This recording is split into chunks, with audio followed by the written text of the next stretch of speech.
What do you mean, biased? I'm just sitting here surrounded by all this wonderful merchandise that you can buy by going to caracan.shopselect.net and, just relaxing, waiting to hear the brand new song. Okay. I gotta be honest. I'm really excited for this. Now, full background before I get into it. Everyone knows I've been following this band. I've even worked with this band on occasion. They are the band who I would probably be most associated with being extremely biased towards. But here's the thing. As often is the case with anything that you're biased towards, there's a reason behind it. There's a reason why I've been following this band. There's a reason why Caramel Candid is, to me, just like the most exciting band that I can think of. And that is a combination of many things that, well, I hope we're about to hear when we do a reaction to this brand new song. And really the things that we're talking about that Caramel Candid, for me, convey is an honesty that comes across in the lyrics. There's a raw energy as well that is just really sort of visceral. They kind of managed to combine these nice thick arrangements, which are really well written, with also a slight grungy undertone. So many things about Caramel Candid are amazing. And yes, as someone who loves songwriting, I love the fact that each one of their songs is different and interesting. But here's the thing. Given that I attend every Caramel Candid show, I have obviously heard the live version of this song before.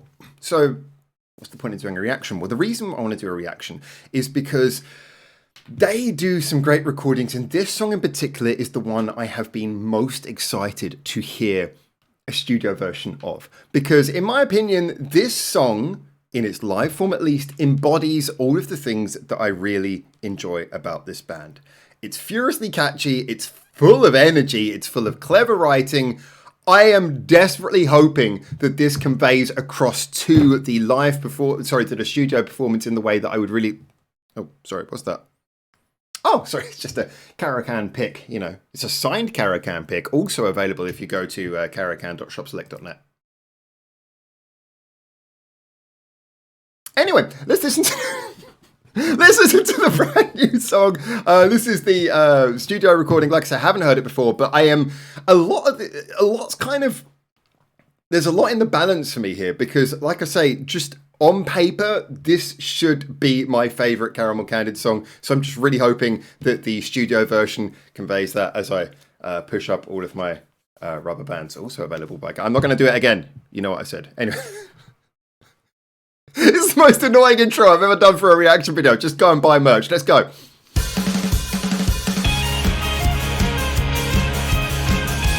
Oh, it sounds... got a very sort of light and bouncy sound compared to the live version.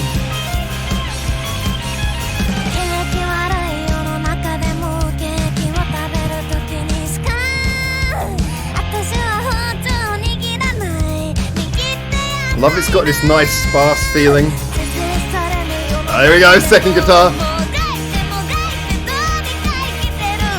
Big chorus time coming up.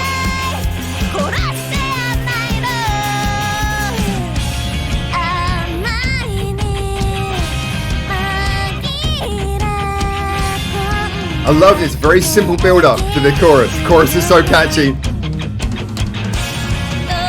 Feeling the build up.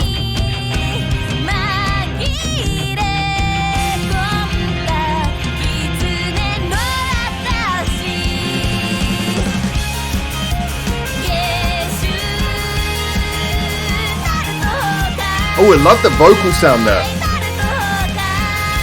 Love the layering.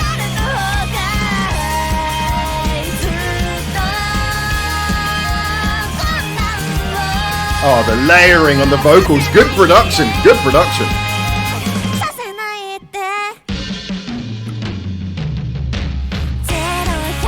Oh, the producer needs a bit of a hand clap on this. So this is where Mabo's doing a bit more on the bass, the second verse.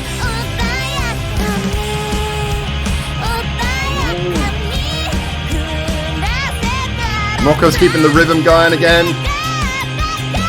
These little changes are what makes it so engaging.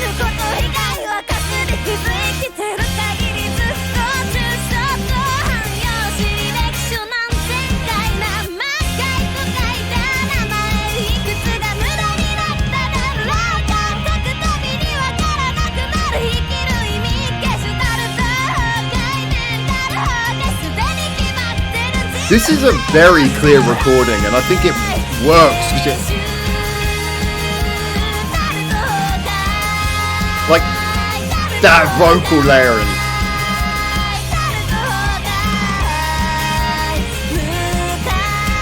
But I love how much you can hear Sire's guitar line there.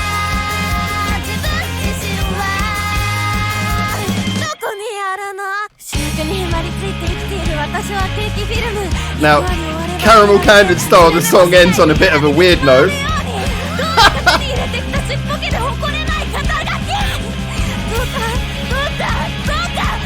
This is very Caramel Girls-esque.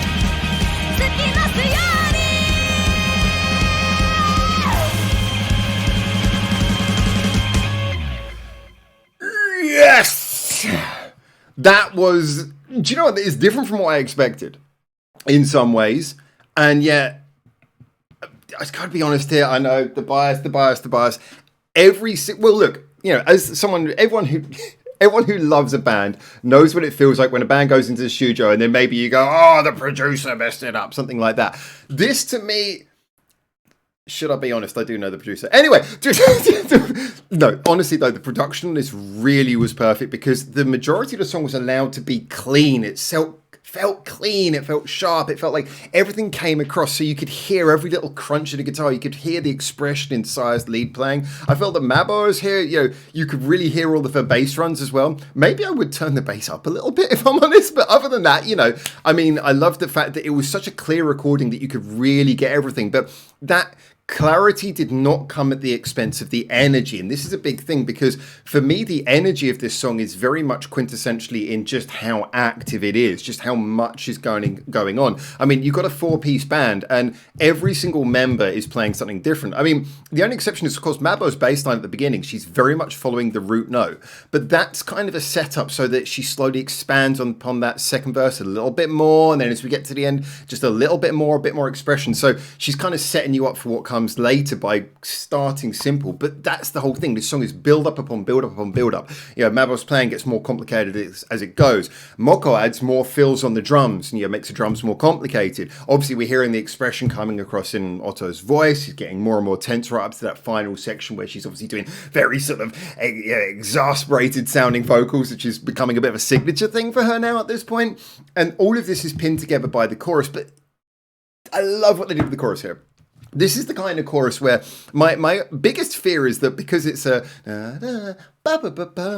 it's like, is that going to be a catchy earworm or is that going to become one of those earworms that could become irritating? And the producer has really, I mean, it works live because you're just sort of jumping and shouting, but the producer has done a great job here. And I'm assuming it's the producer's idea, but that idea to add the layers into the vocals, to have that vocal layering there really adds a lot, because when you're listening to it, it feels not just like the one voice, but it feels choral. It kind of gives it a certain softness that makes it, you know, when you've got a repeated line, it's like, you don't want it to be so sharp, but when you've got like several voices, it has a softness to it. It's still punchy, it's still impactful, it still has the melodic qualities that the chorus has always had, but that softness from having a layered vocal just makes it sound more warm, you know. So I think the producer, fantastic job on there, fantastic job to record it in a way for such a admittedly kind of aggressive song at a lot of points. And that, you know, when you think about it live it's definitely got quite a punchy energy. Hearing it recorded in a way which is quite low on the distortion, it's more about the clarity, more about allowing the song to build up through the energy of the arrangement. It works brilliantly for me. I think a lot of credit has to be given to, I mean, look, I already know the song's amazing. I already love what they've done with this, but a lot of credit to the people who've put this together. Very good job, in my opinion, on the mix and the production. But yeah, I mean, just to cover, I guess, what I already knew about this song, and repeat that, I think that the production, also beyond the production, this song has so much going for it. I love the fact that Caramel Candid are, with exception to when they obviously want to, they're never just complacently dropping verse, chorus, bridge, chorus songs. The bridge always appears in weird places. Sometimes you'll get 2 choruses, sometimes you'll get 4. Each song feels like it's written based on what that song's doing. There's never a complacent moment of, oh, let's just have another verse. There's never a complacent moment of, oh, well, I guess we'll put in a guitar solo here. Everything feels like it was chosen for a purpose. And this is one of the big things that separates this band from other bands to me. Not all other bands, obviously, but the majority of bands, is that when you listen to their songs, nothing ever feels arbitrary. Nothing ever feels like it was just put there. Everything feels crafted beautifully to follow on from the last bit. I mean, that ending, that kind of chaotic ending after the chorus where we go into just sort of like a tense final few bars, that's a very peculiar choice. Again, not completely unprecedented, but it's a very peculiar choice. And I think it's delivered with such an excellent energy that you can just tell they got to the end of the chorus and they were like, okay, but we can't end it like that. There's still more energy to get out. And it's just that little bit of giving you that ending on the end of the last chorus. Yeah, I think the whole thing's brilliant. Credit as well, by the way. I think the cover photo is really nicely done. I just kind of like looking at it, but it's like, yeah, it's a really good cover photo as well. I think everything about this is brilliant. And moreover, I genuinely think that this song could definitely be a hit. Definitely be a hit. I really do. As you guys might know, the catchiest and best songs don't always become hits because sometimes it's getting it out there. This song could be a hit. I felt that before. Now, having heard the recording, it 100% could be a hit. So, please, I beg you to do two things. Please, I can 100% confidently say I would love you to share this. Please share this. Please play it to anyone who likes Japanese rock, because these girls, they've been on the up, but they deserve to make that big jump now. It's about time. There's some big news coming this year, and they absolutely deserve to make that big jump. And this particular song, I think, is the song that could do that. So I want you to do that. And if you're already following them, then go over to their page. Remember to click on that link, because that link will take you over to merch store. Woo! This shirt, by the way, is no longer available. But you can get this shirt, the one which is in black, and there's even one in white. See what I did there? Anyway. No, honestly, I have to say this so much makes my day. This is what I was hoping we would get from them. Sorry, I'll take away the merch page. This is what I was really hoping we'd get from them. Yeah, damn good job. This is the future, peeps. Everyone's into different types of music. If you're into rock music, then please help me get this band out there. They're already doing it fine on their own, but anything we can do to make that go faster is brilliant. And also, if you are a Caramel CANDiD fan, we have got a Caramel CANDiD Discord as well. #bias. Feel free to join the Caramel CANDiD Discord. I'll try and remember to link it below. Anyway, there you go. Those are my thoughts on the brand new song. Please go check it out. It's available on all streaming services. This was not at all a biased reaction. Take care. Remember, you can buy the shiny pick as well. The shiny pick's good. Buy the shiny pick. I have got credibility. I swear I've got credibility.